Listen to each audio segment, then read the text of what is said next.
하박국 3장 1절과 2절 말씀 함께 읽도록 합니다. 시기 온옷에 맞춘 선지자 하박국의 기도라. 여호와여, 내가 주께 대한 소문을 듣고 놀랐나이다. 여호와여, 주는 주의 일을 이 수년 내에 부응하게 없소서. 이 수년 내에 나타내시옵소서. 진노 중이라도 국류를 잊지 마옵소서. 아멘. 하박국의 기도라는 제목으로 아침 묵상 함께 나누도록 하겠습니다. 야고보서 5장 13절에는 이런 말씀이 기록이 되었습니다. 너희 중에 고난 당하는 자가 있느냐? 그는 기도할 것이요. 즐거워하는 자가 있느냐? 그는 찬송할지니라 라는 말씀입니다. 이 말씀을 여러분들에게 고백하는 것은 하나의 신앙 간증에 대한 이야기를 나누고자 하기 때문입니다. 우리는 저저번 시간에 목회의 마지막에 어려움을 당하고 있는 우리 주변의 목회자들을 말씀을 드린 적이 있습니다. 이제 65세가 되어서 그의 목회의 모든 것이 저물어가는 그때 성도들이 계속 줄어 어려운 가운데 처해 있던 부분을 저와 함께 동기 목사님들과 함께 이 말씀을 나누었습니다. 그러자 목사님이 그 교회의 새벽 예배 때 이 이야기를 했는데 그 다음날 아침 새벽 예배가 끝나고 한 분이 봉투를 가져왔는데 그 금액이 1,000,000원이었습니다. 그리고 그 사연에 대한 이야기를 이렇게 이야기합니다. 어느 날 집에 있는데 전화 한 통이 와서 그 전화를 받더니 지금 당신의 딸을 데리고 있는데 그 딸이 빚을 졌는데 당장 그 빚을 1,000,000원을 갚지 않으면 당신의 딸의 모든 장기를 우리가 척출해서 팔겠다라는 보이스 피싱에 대한 이야기입니다. 그래서 딸을 바꿔주는데 진짜 딸의 목소리랑 너무 흡사한 이야기가 몇 마디 되지 않고 비명으로 그렇게 전화가 바뀌게 되죠. 이 엄마는 너무나 딸을 살게겠다는 마음으로 다급하고 있을 때 그때 말씀을 주셨단 말이 너희 중에 고난당한 자가 있느냐? 저는 기도할 것이요 라는 말씀 때문이었다는 것이죠. 그 말씀이 생각이 나자 그 순간에 버튼 하나 누르면 끝인데 그걸 누르지 않고 그래서 딸에게 전화를 했더니 딸이 직장에서 무슨 소리냐고 라고 전화를 받더라는 것입니다. 한순간에 정말 한순간에 돈 1,000,000원이 날아가 잃어버릴 그런 처지에 된 것이죠. 이 이야기를 경험한 이후에 이 새벽에 나와서 말씀을 들었는데 그것이 바로 한 목회자의 어려움에 대한 이야기였다라는 것입니다. 이 권사님은 자신이 갖고 있는 1,000,000원을 목사님께 가져왔습니다. 그리고 이것을 어려운 사람을 위하여 사용되어 달라고 그렇게 목사님한테 맡겼다라는 것입니다. 그리고 이 권사님은 자신을 떠난 돈이라고 생각을 하고 좋은 곳에 쓰여질 그 일을 기대하며 기쁨으로 돌아가셨다라는 것입니다. 우리가 어려움에 있을 때 기도하는 마음, 그뿐만 아니라 그 기도가 누군가에게 큰 위로와 힘이 되어지는 찬송이 되어진다라는 생각에서 이 말씀을 함께 나눴습니다. 오늘의 3장 말씀은 시작은 이렇게 우리들에게 시작을 합니다. 시기 온옷에 맞춘 선지자 하박국의 기도라라는 것입니다. 시기 온옷이 무엇인지는 정확히 알지 못하지만 학자들은 악기일 것이라고 이야기합니다. 그 악기에 맞춘 음률에 맞춘 하박국의 기도라는 것입니다. 하박국이 무엇에 대한 기도인가? 그것은요, 바로 2장에 대한 내용이죠. 1장과 1장에서 하박국은 하나님 앞에 간절함으로 기도했습니다. 왜 하나님은 지금 유다가 이 모양이 되어졌는데 모든 나라가 하나님의 거룩한 나라가 허물어져 가고 있는데 이들이 타락해져 있는데 왜 하나님은 침묵하십니까? 라는 것이죠. 왜 하나님은 아무 말씀이 없으십니까? 라는 것을 하나님께 드렸습니다. 그랬더니 하나님이 뭐라고 대답을 하셨냐면 갈대아 사람을 들어서 이 유다를 치시겠다라고 말씀하시죠. 그러자 하박국이 또 하나님께 기도합니다. 하나님, 무슨 말입니까? 왜 이방 사람들을 들어서 하나님의 약속의 백성들을 치십니까? 라는 내용을 하고 하나님의 2장에서 이 일들에 대하여 하나님의 공의를 세우시겠다고 말씀하십니다. 올바르지 남쪽 유다가 올바르지 않으면 남쪽 유다를 징계하시겠다고, 바벨론이 올바르지 못하면 바벨론도 징계하시겠다는 것입니다. 아무리 바벨론이 거대한 성읍 위에 그들이 세운다 할지라도 하나님이 그 모든 것들을 무너뜨리시고 하나님은 반드시 공의를 세우시겠다라는 것입니다.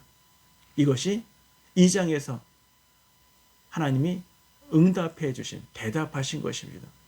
이것을 기점으로 해서 오늘 3장에서 이렇게 얘기합니다. 시기 온옷에 맞춘 선지자 하박국의 기도라. 거기에 대한 하박국의 기도인 것이죠. 2절은 우리들에게 이렇게 말씀을 하십니다. 여호와여, 내가 주께 대한 소문을 듣고 놀랐나이다 라는 것입니다. 주께 대한 소문을 듣고, 지금까지 하박국은 하나님께 기도하면서 이야기한 것이 무엇입니까? 하나님, 왜 유다가 하나님의 언약의 백성들이, 하나님의 구원의 백성들이 이렇게 삶을 살아갑니까? 이거 아니지 않습니까? 왜 하나님은 잠잠하십니까? 왜 하나님은 침묵하십니까? 라는 유다에 대한 문제였어요. 두 번째 문제는요, 하나님이 그들을 갈대아 사람을 들어서 치신다고 얘기할 때 하박국 두 번째 이렇게 기도합니다. 하나님, 그래도 하나님을 믿지 않는 사람들을 통해서 하나님의 백성을 치시는 거, 이건 말이 되지 않지 않습니까? 라고 이야기합니다. 그때 하나님이 대답하신 것이 무엇입니까? 오직 의인은 믿음으로 말미암아 산다라는 것입니다. 하나님의 약속을 믿는 믿음으로 사는 것입니다. 환경 때문에 삶을 살아가는 것이 아니라는 것입니다. 그러면서 반드시 공의를 세우시겠다고 약속하십니다. 자, 하박국이 직면한 문제는 유다가 언제 멸망할지는 모르지만 유다의 멸망에 대한 것입니다. 하박국은 시기적으로 북쪽 이스라엘이 멸망한 이후에 그 멸망시켰던 아수르의 멸망이 되었던 그 시점에 이 말씀이 기록이 된 것이죠. 그러니 바벨론은 이제 막강한 나라로 세워지는 입장이고요. 그리고 이제 바벨론에 의한 남쪽 유다는 멸망당할 것입니다. 아직 시간은 있습니다. 그러나 그 시기를 알지 못하는 하박국의 입장에서는 남쪽 유다가 멸망을 하고 남쪽 유다를 멸망한 아수르도 반드시 하나님의 화해에서부터 피할 수 없다는 사실을 압니다. 그는 다급해졌을 것입니다. 그래서 그 하박국 앞에 문제가 훅 다가온 것입니다. 우리는 이 말씀을 이렇게 한번 생각해 보기를 원합니다. 우리가 우리의 인생 가운데 어떤 큰 문제를 만나게 될 때 우리는 그 문제가 성큼 우리에게 다가오죠. 정말 눈앞에 다가옵니다. 그러면 우리는 당장 그 문제밖에 바라보지 못한다라는 것입니다. 그러면 모든 것이 문제로 내 눈앞이 캄캄하게 되는 것입니다. 그때 우리가 내 자신으로부터, 이 문제로부터 나로 하여금 멀리 서서 이 문제를 바라보게 하신다는 것입니다. 우리가 서서 한 걸음 뒤에 물러서서 문제를 바라보게 되면 그 문제와 나와의 사이에는 여백이 생기죠. 그러면 문제 뒤에 다른 것도 바라볼 수 있다는 것입니다. 바로 하박국이 이것을 이야기한 것입니다. 그가 무엇을 바라봤을까? 네, 하나님의 하신 일을 바라본 것입니다. 예전에 아수르가 남쪽 유다를 침범했을 때 하나님의 남쪽 유다를 어떻게 구원하셨는지 그 역사를 바라봅니다. 하나님의 믿음의 조상들을 통하여 어떻게 이스라엘을 여기까지 인도하여 주셨고, 이스라엘의 고비와 위기 때마다 하나님이 어떻게 그들에게 역사하셨고 그들을 붙들어 주셨는지를 하박국이 보고 그것을 듣고 놀랐다라는 것입니다. 하박국이 문제와 자신과의 여백을 본 것입니다. 하박국이 문제와의 틈과 결을 보게 된 것입니다.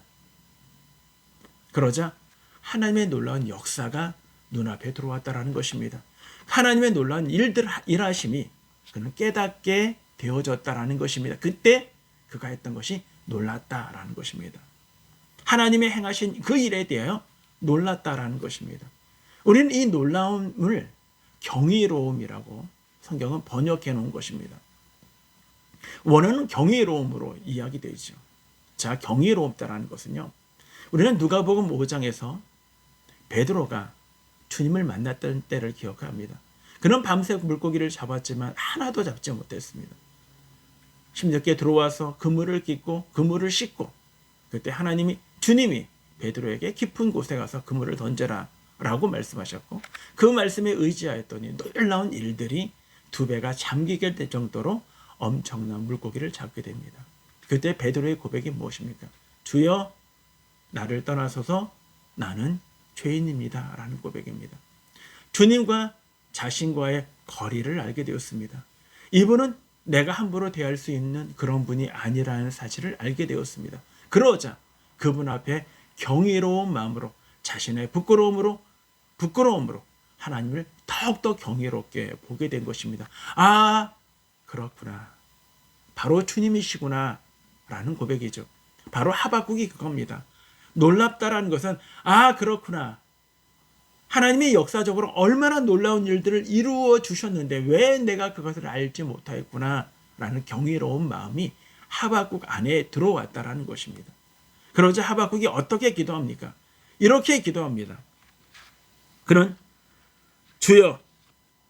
이렇게 얘기해요. 여호와여, 주는 주의 일을 이 수년 내에 부응하게 하옵소서. 이 수년 내에 나타나시옵소서. 우리는 너무나 잘 아는 말씀입니다. 이 수년 내에 부응하게 하옵소서. 이 수년 내에 나타나시옵소서 라는 말씀입니다. 여기서 우리는 깨달아야 합니다. 자, 주여 수년 내에 라는 말은요, 우리의 시대에 라는 것입니다. 내가 있는 이 시대가 끝나기 전에 라는 말이에요. 당장, 곧 그런 뜻이 아닙니다. 그리고 부응하게 하옵소서라는 것입니다. 자, 여러분, 여기서 이 주의 일은 뭘까요? 문맥성으로 2장에 대한 내용입니다. 하나님이 공의로, 남쪽 유다도 공의로, 바벨론도 하나님이 화를 내리시겠다라는 것입니다. 하나님이 그 공의로 세우시겠다라는 것입니다. 그들이 아무리 막강하다 할지라도 하나님은 그 공의로 그 모든 것들을 세우시겠다는 거죠. 그것이 주의 일이에요. 그 주의 일을 나타나시옵소서, 우리를 부응하게 하옵소서라는 것은요, 부응한다라는 것은요, 우리가 그 공의로 우리를 세워주시옵소서, 또는 우리를 새롭게 하여 주시옵소서, 그런 뜻입니다. 그것은요, 우리가 뭔가 새로워지는, 우리가 부응하고 인원이 늘어나는 것을 이야기하는 말씀이 아니라는 것입니다. 우리는 자꾸 그렇게 이 말씀을 생각을 해요. 근데 그렇지 않다라는 것입니다. 이것이 문맥에 대한 말씀입니다.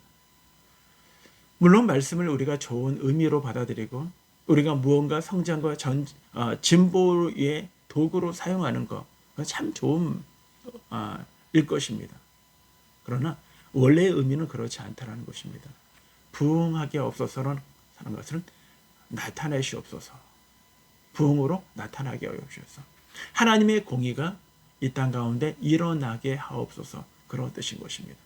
하나님의 공의로움이 하나님 우리 가운데 이루어지게 하옵소서. 이것이 하박국의 기도인 겁니다. 자, 우리는 여기서 그래서 2절을요, 새 번역으로 읽으면 이런 것입니다. 주님, 내가 주님의 명성을 들었습니다. 주님께서 하신 일을 보고 놀랍습니다. 주님의 일을 우리의 시대에도 새롭게 하여 주시옵소서. 우리의 시대에도 알려 주십시오. 진노하시더라도 잊지 마시고 자비를 베풀어 주옵소서라는 것입니다. 오늘 말씀 속에서 우리는 한 가지의 교훈을 삼기를 바랍니다. 우리의 인생에 문제가 찾아올 때 그 문제 앞에 우리는 그저 문제만 바라보지 마시고요, 한 걸음 더 나와 주님과 이 문제를 바라보십시오. 그러면 주님이 우리들에게 어떤 일들을 이루셨는지 우리는 보게 될 것입니다. 깨닫게 될 것입니다. 그리고 하나님이 이 시대 진리로 공의로 반드시 세워짐을 저와 여러분이 믿으십시오. 그리고 오히려 우리의 인생이 어려울 때 우리는 더욱더 진리 안에 서기를 힘쓰시고, 그리고 하나님 앞에 올바름의 삶을 살아가기를 위해 더 노력하십시오. 세상의 방법이나 세상의 잣대로 우리의 문제를 바라보지 마시고 주님 안에서 속히 이 일들을 이루어 나가실 그 하나님을 의지하십시오. 그것이 저와 여러분 믿음의 자녀가 이 땅 가운데 오직 의인은 믿음으로 삶을 살아가는 우리의 삶의 모습인 것입니다. 오늘도 하나님 주님 바라보고 믿음 안에 살겠습니다라고 고백하시는 저와 여러분 우리의 모두가 되어지기를 주님의 이름으로 축원합니다.